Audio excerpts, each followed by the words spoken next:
Hola a tothom, em dic Aleix Solarnou, soc periodista i sóc l'autor d'aquest llibre, La revolta del poble, d'edicions de l'Albí. És un llibre que explica el que va passar l'1 d'octubre al Bages, una de les comarques més castigades per la violència de la Guàrdia Civil. El llibre utilitza la força de la paraula i també la força de les imatges per copsar el que es va viure en aquesta comarca, però també és cert que el Bages és una excusa, un escenari per parlar de les emocions i les històries que va deixar aquell dia, perquè la il·lusió de poder votar, la valentia de la gent, la dignitat i la resistència hi van ser al Bages i van ser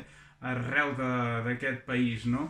I per això aquest llibre, que també vol ser un record, perquè per molts anys que passin ningú oblidi la salvatjada que va fer la Guàrdia Civil a Catalunya.